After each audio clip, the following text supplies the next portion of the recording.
नमस्कार छात्रों, आपका फिर से स्वागत है लर्न क्लब यूट्यूब चैनल में। तो आज की इस वीडियो में दोस्तों मैं आपके लिए लेकर आ गया हूँ कक्षा 9वीं विषय सामाजिक विज्ञान का अध्याय 2 यूरोप में समाजवाद एवं रूसी क्रांति की मैं आपके लिए महत्वपूर्ण प्रश्नों के उत्तर लेकर आ गया हूँ, जिसे मैं आप सभी को बहुत अच्छे समझाने वाला हूँ। तो इसके लिए आपको वीडियो को शुरू से लेकर अंत तक जरूर देखना है और जो मैं समझा रहा हूँ उसे आपको ध्यानपूर्वक समझना है। आपको एक बार में ही समझ में आ जाएगा। तो चलिए अब हम वीडियो को बिना किसी देरी के शुरू करते हैं। चलिए हम सबसे पहले अति लघुत्तरीय प्रश्नों के उत्तर को देख लेते हैं। महत्वपूर्ण अति लघुत्तरीय प्रश्नों के उत्तर मैं आपको जो समझा रहा हूँ आपको इसे तुरंत याद कर लेना है ताकि आपको बहुत अच्छे से यह याद हो जाए। देखिए, अति लघुत्तरीय प्रश्नों में दोस्तों कोई भी प्रश्न आपको पूछा जा सकता है। 2 अंक के प्रश्न आते हैं, इसमें आपको कोई भी प्रश्न पूछा जा सकता है, इसलिए हम सारे प्रश्नों को हल कर लेते हैं। देखिए, सबसे पहला प्रश्न है, ड्यूमा पर टिप्पणी कीजिए। ड्यूमा शब्द का आपको अर्थ बताना है। तो देखिए, 2 अंक के लघुत्तरीय प्रश्नों में ये पूछा जा सकता है। तो देखिए, रूसी संसद का विधानमंडल ड्यूमा के नाम से जाना जाता था, है ना।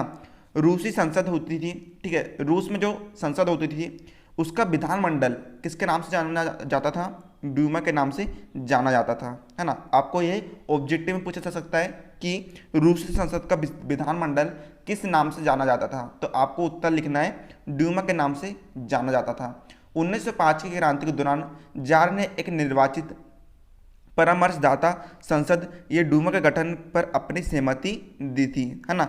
जब 1905 की क्रांति हो रही थी तो उसके दौरान क्या किया गया था? ड्यूमा का गठन किया गया था। आपको इस प्रकार से याद रखना है। अब देखिए, प्रश्न 2 क्या है, 1900 से 1930 के बीच रूस में महिला कामगार की स्थिति क्या थी, है ना।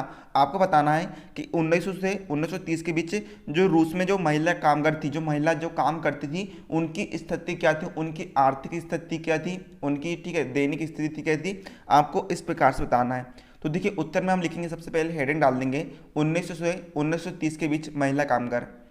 फैक्ट्री मजदूरों में औरतों की संख्या 31% थी, लेकिन उन्हें पुरुष मजदूरों के मुकाबले कम वेतन मिलता था, है ना। जो मतलब फैक्ट्री में जो मजदूरों में जो काम करती थी उसमें ज़्यादातर जो थी वह महिलाएं थी, लेकिन उनको जो मतलब कि जो वेतन मिलता था, ठीक है, पुरुषों के मुकाबले बहुत कम वेतन मिलता था। अर्थात पुरुषों को अधिक वेतन मिलता था लेकिन महिलाओं को कम वेतन मिलता था।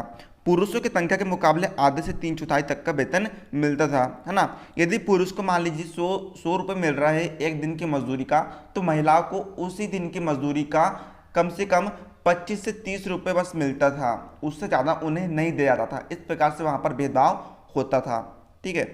सन 1917 में बहुत सारे कारखाने में हड़ताल का नेतृत्व महिलाओं ने किया था। महिला कामगार अक्सर अपने पुरुष सहकर्मियों को प्रेरित करते रहती थी, है ना। जब महिला को कम वेतन मिल रहा, उनका घर का खर्चा पानी नहीं चल रहा है, तो इस कारण वे क्या करती थी, उस कारण उन्हें कई सारे कारखानों में हड़ताल का नेतृत्व कर दिया, है ना। जो मतलब कि वहाँ पर जो भी हड़ताल होती थी उसमें जो सबसे बड़ा हाथ होता था वहाँ की महिला कामगार का होता था। लेकिन जो महिलाएं थीं उनका विरोध किसकी तरफ था? सरकार के तरफ था कि हमें पेमेंट कम क्यों मिल रही है। लेकिन वह पुरुष सहकर्मियों को भी प्रेरित करते रहती थी। अब देखिए, हम प्रश्न तीसरा देखते हैं, कार्ल मार्क्स का पूंजीवाद पर क्या विचार था, है ना। आपको बताना है कि जो कार्ल मार्क्स का नाम का व्यक्ति था वह पूंजीवाद के विषय में क्या सोचता था। तो इसके उत्तर में हम लिखेंगे, कार्ल मार्क्स का विचार था कि औद्योगिक समाज पूंजीवादी समाज है। अर्थात जहाँ पर भी उद्योग हो रहा है, ठीक है, जहाँ पर भी उद्योग विकसित हो रहा है, जहाँ पर भी उद्योग चल रहा है, तो जहाँ पर जो उद्योग वाला समाज है वह उसे पूंजीवादी वाला समाज मानता था।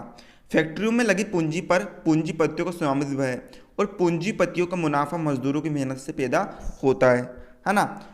मतलब कि यदि हम फैक्ट्री में कोई भी मतलब कि इन्वेस्टमेंट कर रहे हैं तो उसमें जो इन्वेस्टमेंट हो रहा है उस पर जो भी पूंजी लगा रहा है, ठीक है, जो भी पूंजी लगा रहा है उसका उस पर अधिकार होगा। जो भी मतलब कि उनको रिटर्न मिलेगा, जो भी उनको फायदा या मुनाफा होगा, उन पर किसका अधिकार होगा? पूंजीपतियों का मतलब कि अधिकार होगा। और पूंजीपतियों का मुनाफा किसके कारण हो रहा है? पूंजीपति के फायदे किसके कारण हो रहा है? जो मजदूर वहाँ पर मेहनत कर रहे हैं, तो मजदूरों की मेहनत के कारण पूंजीपतियों का फायदा हो रहा है। इस प्रकार कार्ल मार्क्स का पूंजीवाद पर विचार था, है ना। यदि किसी समाज में उद्योग विकसित हो रहा है तो वहाँ पर क्या है? पूंजीवाद समाज है। इस प्रकार से कार्ल मार्क्स का विचार था। अब देखिए प्रश्न चौथा क्या है, कोऑपरेटिव क्या था, है ना। हमें बताना कि कोऑपरेटिव शब्द का अर्थ क्या था। तो इसका उत्तर हम लिखेंगे, कोऑपरेटिव ऐसे लोगों के समूह थे जो मिलकर चीज़ें बनाते थे और मुनाफे को प्रत्येक सदस्य द्वारा किए गए काम के हिसाब से आपस में बांट लेते थे, है ना। कुछ जो लोग थे, कुछ व्यक्ति थे, वे एक समूह बनाते थे, समूह बनाकर वे काम करते थे और काम के फलस्वरूप उन्हें जो मुनाफा होता था, मुनाफे को वे प्रत्येक सदस्य के साथ किए गए काम के हिसाब से अपने में बांट लेते थे। ऐसे लोगों को समूह को हम क्या कहते हैं दोस्तों, कोऑपरेटिव कहते थे। अब देखो प्रश्न 5वां है, द्वितीय इंटरनेशनल क्या था। आपको बताना है द्वितीय इंटरनेशनल शब्द का अर्थ क्या है। तो उत्तर हम लिखेंगे, 1817 के दशक आते आते समाजवादी विचार पूरे यूरोप में फैल चुके थे, है ना। अपने प्रयासों में समन्वय लाने के लिए समाजवादियों ने द्वितीय इंटरनेशनल के नाम से एक अंतर्राष्ट्रीय संस्था बनाई थी, है ना। मतलब कि जो समाजवादी जो विचार थे वे पूरे यूरोप में फैल चुके थे, पूरे अमेरिका में फैल चुके थे, है ना। तो जो वहाँ का जो समाजवादी थे वे अपने समाजवादी विचार को पूरे विश्व में फैलाने के विचार रख रहे थे। उन्होंने एक योजना बनाई थी, तो इसके कारण उन्होंने क्या कर दिया, एक अंतर्राष्ट्रीय संस्था बना दी जहाँ पर जो उनके विचार थे समाजवादी पूंजीवादी के, तो वे पूरे विश्व में फैला सके, जिस कारण उन्होंने एक संस्था बना दी। इसी को हम कह सकते हैं द्वितीय इंटरनेशनल कह सकते हैं। अब देखिए प्रश्न 6वां क्या है, लेबर पार्टी का गठन कब और कहाँ हुआ था, है ना। लेबर यानी मजदूर, तो जो मजदूर की पार्टी है उसका गठन कब और कहाँ हुआ था हमें ये बताना है। तो उत्तर में हम लिखेंगे, 1905 में ब्रिटेन के समाजवादियों और ट्रेड यूनियन आंदोलनकारियों ने लेबर पार्टी के नाम से अपनी एक अलग पार्टी बना ली थी, है ना। कब हुआ था, 1905 में हुआ था, और कहाँ हुआ था, ठीक है, ये हमें बताना है। तो देखिए मतलब कि 1905 में जो ब्रिटेन के समाजवादी थी और ट्रेड यूनियन आंदोलनकारी जो भी वहाँ पर आंदोलन कर रहे थे, उन्होंने एक लेबर पार्टी के नाम से अपनी एक अलग पार्टी बना ली थी। वे पार्टी अलग रूप से कार्य करती थी। अब देखिए खूनी रविवार की घटना क्या थी, वेरी इंपॉर्टेंट प्रश्न है, आपको पूछा जा सकता है खूनी रविवार क्या है ना। तो देखिए इसका उत्तर हम लिखेंगे, 22 जनवरी 1905 ईस्वी में रविवार के दिन फादर गेपान के नेतृत्व में रूसी क्रांतिकारियों ने एक जुलूस निकाला था, है ना। जो उनके जो फादर या फिर जो उनके मतलब कि बॉस भी कह सकते हैं, जो गेपान है, उनके नेतृत्व में एक रूसी क्रांतिकारियों ने एक जुलूस निकाला था। कब निकाला था, 22 जनवरी 1905 को निकाला था। और उस दिन क्या था दोस्तों, उस दिन एक रविवार था। जार के सैनिकों ने जुलूस के प्रदर्शनकारियों पर गोलियां चलाई, जिससे अन्य क्रांतिकारी घायल हुए तथा मारे गए, है ना। वहाँ पर जो भी जार के सैनिक थे, जार के सैनिक ने क्या कर दिया, जो भी वहाँ पर क्रांतिकारी थे उन पर गोलियां बरसा दी, जिसके कारण कई क्रांतिकारी घायल हुए और मारे भी गए, है ना। इस कारण यह घटना खूनी रविवार के नाम से प्रसिद्ध है ना। उस दिन कई सारे लोगों को खून हुआ था, इस कारण हम उसे खूनी रविवार की घटना कह सकते हैं। आपको याद रखना है उसकी तारीख क्या थी, 22 जनवरी 1905 थी जिस दिन यह घटना हुई थी। और किस कारण से हुई थी, जो मतलब कि वहाँ पर जो जार के सैनिक थे उन्होंने क्रांतिकारियों प्रदर्शनकारियों पर गोलियां चला दी थी, जिस कारण कई सारे प्रदर्शनकारी मारे गए थे। आपको इस प्रकार से याद रखना है। अब हम आखिरी क्वेश्चन देखते हैं अति लघु उत्तरीय प्रश्न का, पहला विश्व युद्ध किसे कहा जाता है ना। आपको बताना कि पहला विश्व युद्ध हम किसे कह सकते हैं। तो इसका उत्तर हम लिखेंगे, 1914 में दो यूरोपीय गठबंधनों के बीच युद्ध छिड़ गया, है ना। जो वहाँ पर मतलब कि जो पार्टी थी, जो भी मतलब कि वहाँ पे गठबंधन थे, उनके बीच युद्ध छिड़ गया था 1914 में। एक और जर्मनी, ऑस्ट्रिया और तुर्किया थे, है ना। एक पार्टी में कौन कौन थी, जर्मनी देश था, ऑस्ट्रिया देश था और तुर्की देश था। और दूसरी तरफ कौन कौन था, दूसरी पार्टी में कौन कौन था, फ्रांस, ब्रिटेन और रूस इकट्ठे शामिल हो गए थे, है ना। पहली पार्टी में जर्मनी, ऑस्ट्रिया और तुर्की थे और दूसरी पार्टी में फ्रांस, ब्रिटेन और रूस थे। दोनों एक दूसरे के विरुद्ध क्या कर रहे थे, युद्ध कर रहे थे। इस कारण हम इसे कहते हैं, इसी युद्ध को हम क्या कह सकते हैं दोस्तों, पहला विश्व युद्ध कहा जा सकता है। इस प्रकार से दोस्तों हमने आपको अतुल्य लघु उत्तरीय प्रश्नों के सारे उत्तर करा दिए हैं, जो भी महत्वपूर्ण प्रश्न है। अब हम बढ़ते हैं लघु उत्तरीय प्रश्नों के उत्तर की तरफ। देखिए हम आते हैं महत्वपूर्ण लघु उत्तरीय प्रश्नों की तरफ। तो देखिए हम सबसे पहले प्रश्न देखते हैं, रेडिकल और रूढ़िवादी के बारे में बताना है। अथवा यह क्वेश्चन आपको परीक्षा में इस प्रकार से पूछ सकता है कि रेडिकल और रूढ़िवादी में अंतर स्पष्ट कीजिए। तो सबसे पहले हम लिखते हैं रेडिकल के बारे में। तो इसका रेडिकल का अर्थ क्या होता है? इन्हें आमूल परिवर्तनवादी भी कहा जाता था। रेडिकल समूह के लोग ऐसे सरकार के पक्ष में थे जो देश की आबादी के बहुमत के समर्थन पर आधारित हो, है ना। अर्थात जो रेडिकल थे, जो वहाँ पर जो देश की आबादी थी, देश की आबादी में ज़्यादातर लोग जिस पक्ष का मतलब कि समर्थन करते थे, जिसका बहुमत जाता था, उस लोगों के पक्ष पर आधारित थे रेडिकल लोग। इनमें से बहुत सारे लोग महिला मताधिकार आंदोलन के भी समर्थक थे। अर्थात वहाँ पर जो महिला जो थी वे जिसका समर्थन करती थी, जिसको भी वे मताधिकार करती थी, उनके समर्थन में कौन थे? रेडिकल लोग थे। ये निजी संपत्ति के विरोधी नहीं थे, है ना, ये निजी संपत्ति के विरोधी नहीं थे, लेकिन केवल कुछ लोगों के पास संपत्ति के संकेंद्रण का विरोध जरूर करते थे।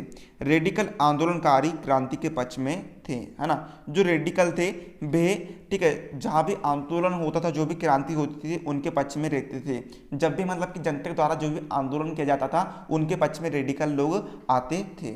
अब देखिए रूढ़िवादी क्या है? रूढ़िवादी आमतौर पर परिवर्तन के विचारों का विरोध करते थे, है ना। मतलब कि जो रूढ़िवादी लोग थे वे परिवर्तन नहीं चाहते थे। जहाँ पर भी परिवर्तन की बात आती थी वहाँ पर ये विरोध करने लग जाते थे। लेकिन 19वीं सदी तक आते आते वे भी मानने लगे कि कुछ परिवर्तन आवश्यक हो गया है, परंतु वे चाहते थे कि अतीत सम्मान किया जाए, अर्थात अतीत को पूरी तरह ठुकराया न जाए और बदलाव की प्रक्रिया धीमी हो, है ना। इसका अर्थ ये है कि जो रूढ़िवादी लोग थे वे मतलब कि रूढ़िवादी विचार को मानते थे। रूढ़िवादी शब्द का अर्थ ये निकलता है कि वे पुराने विचारों को मानते थे, वे परिवर्तन को स्वीकार नहीं करते थे। लेकिन जब 19वीं सदी आने लगी तो उन्हें ऐसा लगने लगा कि जो परिवर्तन है वे प्रकृति का नियम है, परिवर्तन होना बेहद बहुत आवश्यक है। लेकिन वे ये भी चाहते थे कि जो अतीत में जो भी परंपराएं थी, जो भी मतलब कि कार्य होते थे, उन्हें पूरी तरह से ठुकराया न जाए, उन्हें पूरी तरह से खत्म न किया जाए, सिर्फ छोटे मोटे बदलाव किया जाए, हालांकि बदलाव की प्रक्रिया धीमी हो। अर्थात जो रेडिकल लोग थे वे परिवर्तन पर विश्वास रखते थे, वे आंदोलन का समर्थन करते थे, और जो रूढ़िवादी विचारधारा के जो लोग थे वे परिवर्तन को स्वीकार नहीं करते थे, वे परिवर्तन का विरोध करते थे।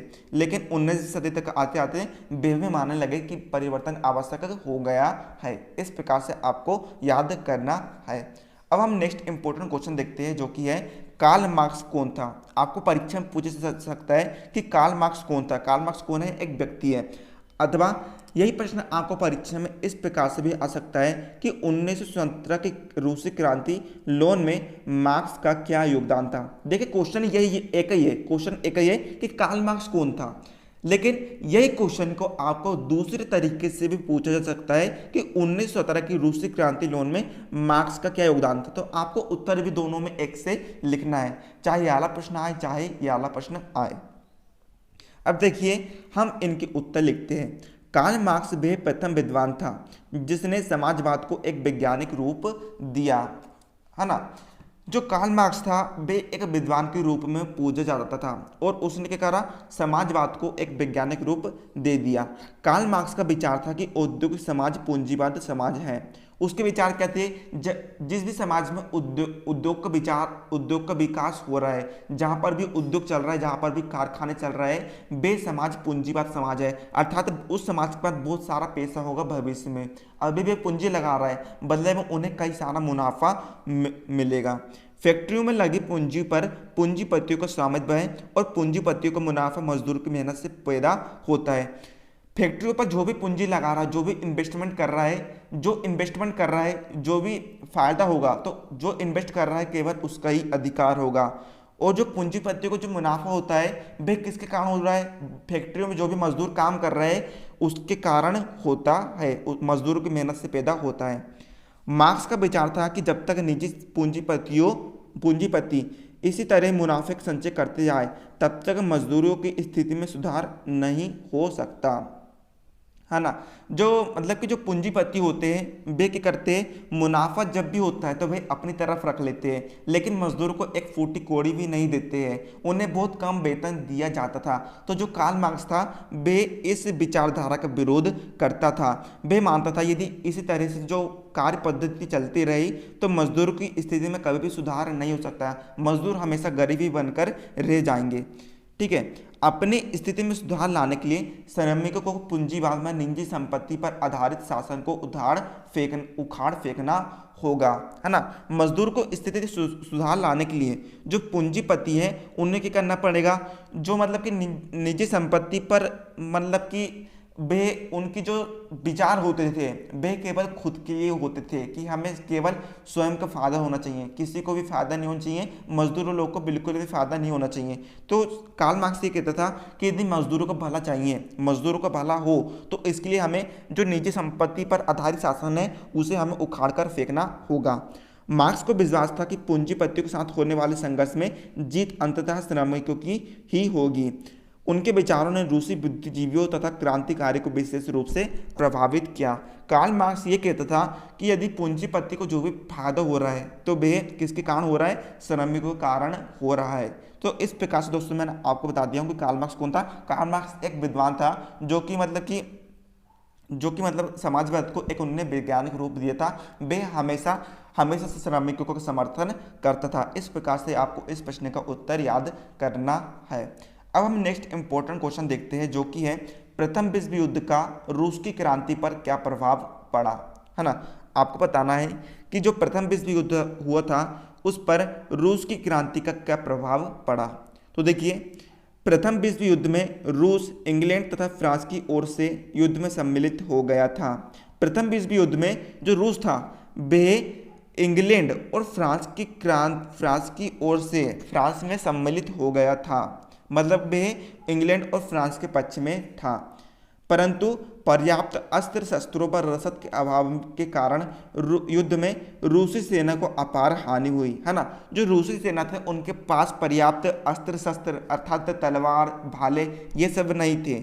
इनके अभाव के कारण वे ठीक है इनके कारण जो रूसी सेना है उनको बहुत सारी हानि हुई। इनके कारण कई सारे सैनिक जो है वे मारे गए, कई सारे लोग मारे गए, उनको आर्थिक हानि भी हुई और ठीक है और व्यक्तिगत हानि भी हुई। अनुमान था 20 लाख सैनिक युद्ध के मारे गए, असंख्य घायल हुए तथा 20 लाख बंदी बनाए गए। उनके पास पर्याप्त सैनिक नहीं थे, पर्याप्त अस्त्र शस्त्र नहीं थे, जिनके कारण कई सारे लगभग 20 लाख सैनिक युद्ध में मारे गए, है ना। वो कई सारे लोग भी घायल हो गए। आर्थिक दशा भी सोचनीय हो गई, है ना। जो उनकी आर्थिक दशा थी वे भी बहुत प्रभावित हुई, उनकी आर्थिक क्षति हो गई। जनता में रूस के शासन के प्रति असंतोष की भावना उत्पन्न हुई जिसने एक क्रांति को रूप ले लिया, है ना। जो रूस की क्रांति हुई थी उसके कारण रूस को कई सारा घाटा हुआ था, जिसके कारण वहाँ पर जो भी जनता थी, जनता में असंतोष व्याप्त हो गया कि रूस ने यह क्रांति क्यों करा, जिसके कारण वहाँ पर एक और क्रांति उत्पन्न हो गई। देखिए, सर्वप्रथम रूस ने इनकी क्रांति में सम्मिलित हुआ लेकिन रूस को घाटा हो गया, जिसके कारण जनता में असंतोष व्याप्त हो गया और इसका इनमें जब इनने ठीक है भाग लिया तो इसके कारण वहां पर स्वयं ही एक क्रांति उत्पन्न हो गई, अर्थात रूस में खुद ही एक क्रांति उत्पन्न हो गई। उम्मीद है आपको समझ में आ रहा होगा। अब हम देखते हैं नेक्स्ट इंपॉर्टेंट क्वेश्चन को। अब हम नेक्स्ट इंपॉर्टेंट क्वेश्चन देखते हैं जो कि आपको परीक्षा में पूछा जा सकता है कि रूसी क्रांति की सफलता के कारण बताइए, है ना। रूसी क्रांति हुई थी उसमें जो उनको सफलता मिली उसके कारण आपको बता है कि क्या क्या कारण थे जिसके कारण रूस की क्रांति को सफलता प्राप्त हुई। तो हम लिख देंगे रूस की क्रांति की सफलता के निम्नलिखित कारण थे। तो सबसे पहले कारण क्या था, प्रथम विश्व युद्ध के चलते रहने के कारण यूरोपीय राष्ट्र क्रांति के दमन में सहयोग नहीं दे पाए, है ना। जो मतलब कि जहाँ पर यूरोपीय राष्ट्र क्रांति थे, यूरोपीय राष्ट्र थे, ठीक है, उनका खुद को तो पहले से एक युद्ध चल रहा था। अब वे व्यवधान में पड़ गए कि हम अपना पैसा अपने युद्ध में लगाएं या फिर इनके युद्ध में लगाएं। जिसके कारण जो यूरोपीय राष्ट्र थे वे इन पर प्रेशर नहीं लगा पाए, उनका सहयोग नहीं दे पाए। दूसरा, रूसी क्रांतियों के विरोधियों में परस्पर फूट थी, जिसका लाभ क्रांतिकारियों ने उठाया, है ना। तीसरा, रूस की जनता में जार के शासन के विरुद्ध व्यापक असंतोष था, अतः क्रांतिकारियों को व्यापक जन समर्थन मिला, है ना। जो रूस की जनता थी उनमें जो जार का शासन था, जार का शासन के प्रति उनमें क्या था, असंतोष था, वे जार के शासन से खुश नहीं थे। इस कारण जो भी क्रांतिकारी थे उन्हें जनता का भरपूर समर्थन प्राप्त हुआ। चौथा, रूस का साम्यवाद क्रांतिकारी दल मुख्यतः कृषकों तथा मजदूरों का दल था, है ना। जो भी वहाँ पर क्रांतिकारी दल था, जो भी क्रांति करता था, उनमें जो लोग होते थे, मुख्यतः जो लोग होते थे वे कौन लोग थे, कृषि वाले लोग थे और मजदूरों वाले लोग थे। कृषकों तथा मजदूरों का रूसी पूंजीपतियों ने व्यापक शोषण किया था, अतः उन्होंने पूंजीपतियों को विरोधी साम्यवादी दल का समर्थन किया, है ना। जो वहाँ पर पूंजीपति होते थे उन्होंने क्या करा, कृषकों और मजदूरों का बहुत शोषण किया, उन्हें बहुत कम रुपये देते थे, उन्हें अपने मेहनत के हिसाब से रुपया नहीं दिया जाता था, जिस कारण जो मतलब कि मजदूर और कृषक थे उन्होंने भी पूंजीपतियों का विरोध किया, है ना। पांचवा देखिए, साम्यवादियों की सुसंगठित लाल सेना ने पूंजीपतियों की सेना को कुचल दिया था, है ना। साम्यवादी अर्थात जो भी कृषि और मजदूर की जो लाल सेना थी, उन्होंने अपनी सेना को नाम क्या दिया, लाल सेना नाम दिया। उन्होंने पूंजीपतियों की सेना को मतलब कि नष्ट कर दिया, तबाह कर दिया, उन पर उन्होंने विजय प्राप्त कर ली। इस प्रकार जो भी ये कारण थे वे रूसी क्रांति की सफलता के कारण बने। अब हम अगला नेक्स्ट क्वेश्चन, इंपॉर्टेंट क्वेश्चन देखते हैं। अब देखिए हमारा नेक्स्ट इंपॉर्टेंट क्वेश्चन है, 1917 में जार का शासन क्यों खत्म हो गया, अथवा यही क्वेश्चन इस प्रकार से पूछा जा सकता है कि पेट्रागोड में फरवरी क्रांति पर टिप्पणी कीजिए, है ना। कोई भी क्वेश्चन आए आपको आंसर इस प्रकार से लिखना है ना। आपको बताना है कि जार का शासन क्यों खत्म हो गया, अथवा जो फरवरी क्रांति थी उसका संबंध जार का शासन के खत्म होने से था। तो इसका उत्तर हम लिखेंगे, फरवरी की क्रांति 12 मार्च 1917 की मानी जाती है ना। जो फरवरी की क्रांति हुई थी वे कब हुई थी, 12 मार्च 1917 को हुई थी, क्योंकि पुराने रूसी पंचांग के अनुसार उसी दिन को तारीख 27 फरवरी थी, है ना। 12 मार्च तो तारीख थी, लेकिन उनके जो पंचांग होते थे, रूस का जो पंचांग होते थे, उस पंचांग के अनुसार उस दिन को तारीख कौन सी थी, 27 फरवरी थी। इस कारण जो क्रांति का नाम था वे फरवरी की क्रांति पड़ गया, क्योंकि उस दिन क्या था, 27 फरवरी था। फरवरी की क्रांति का प्रारंभ निम्नलिखित प्रकार से हुआ। आपको बताना है कि जो फरवरी क्रांति थी वे उसका कारण किस प्रकार, उसके क्या क्या कारण थे कि फरवरी क्रांति उत्पन्न हो गई। तो सबसे पहला कारण क्या था, 7 मार्च 1917 के दिन भूखे प्यासे और शीत से कम कपाते निर्धन श्रमिकों ने पेट्रागोड की सड़कों पर जुलूस निकाला, है ना। जो मतलब कि 7 मार्च को कई सारे निर्धन श्रमिकों ने पेट्रागोड की सड़कों पर जुलूस निकाला था सरकार के खिलाफ। सड़कों के किनारे होटलों में घुसकर भोजन किया था, बाहर निकलकर रोटी के नारे लगाते हुए सड़कों पर घूमने लगे। समझ में आ रहा होगा। जार के अधिकारियों ने सैनिकों को गोली चलाने की आज्ञा दी, परंतु सैनिकों ने नंगे भूखे मजदूरों पर गोली चलाने के से इनकार कर दिया, है ना। जो मतलब कि जो सैनिक लोग थे उन्होंने देखा कि कितने साले मतलब कि नंगे भूखे मजदूर हैं, इन पर पहले से अत्याचार हो रहा है, हम इन पर गोली नहीं चला सकते, ये हमारी मानवता के खिलाफ है। इस प्रकार क्रांति का सूत्रपात सेना के असहयोग से आरंभ हो गया था। अर्थात जो सेना थी, सेना ने भी उन सरकार का समर्थन नहीं किया था, जिस कारण वहाँ पर सेना के असहयोग से यह आंदोलन क्रांति प्रारंभ हो गई थी। सेना भी भूखे मजदूरों पर मतलब कि भूखे मजदूरों के समर्थन में थी। अब दूसरा कारण क्या था, दूसरे दिन 8 मार्च 1917 को पेट्रागाड क्या था, एक शहर था या फिर नगर था, में नगर के कारखाने में काम करने वाले लगभग 1 लाख श्रमिकों ने हड़ताल कर दी तथा सड़कों पर नारे लगाते निकले, रोटी दो, युद्ध बंद करो, अत्याचारी शासन का अंत हो, है ना। जो मतलब कि जो भी वहाँ पर श्रमिक थे, कारखानों में जो श्रम करते थे, जो भी श्रमिक थे, उन्होंने भी एक हड़ताल कर दी थी। जार द्वारा मार्च में ही ड्यूमा को भंग कर दिया गया तथा सैनिक मजदूर आंदोलनकारियों से जा मिले, है ना। मतलब कि जो भी मजदूर थे उन्होंने किसको भंग कर दिया, ड्यूमा जो विधानसभा थी उनको भंग कर दिया, उन पर उन्होंने विरोध कर दिया। और जो भी सैनिक थे वे मजदूर आंदोलनकारी से जाकर मिल गए, उनके साथ उन्होंने मिलन कर लिया। 13 मार्च को रूस की राजधानी पर मजदूरों ने अधिकार कर लिया, है ना। 13 मार्च को जो रूस की राजधानी पर थी उस पर मजदूरों लोगों ने आक्रमण कर दिया और अधिकार उन पर कर लिया। 15 मार्च को जार ने अपना सिंहासन त्याग दिया, है ना। जब भी जनता होती है, जब भी जनता अपना, ठीक है, अपने मतलब कि क्रांतिकारी पर उतर आए तो वे शासन को हिलाकर रख देती है।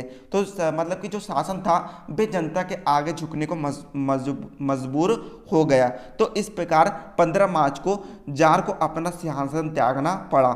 इस प्रकार रूस से निरंकुश राजतंत्र का अंत हो गया तथा गणतंत्र की स्थापना की घोषणा की गई, है ना। वहां पर राजा के शासन का अंत हो गया और वहां पर जो भी शासन होगा अब वे गण यानी कि वहां पर जो भी जनता थी उसके द्वारा वहां पर जो गणतंत्र की स्थापना की गई थी।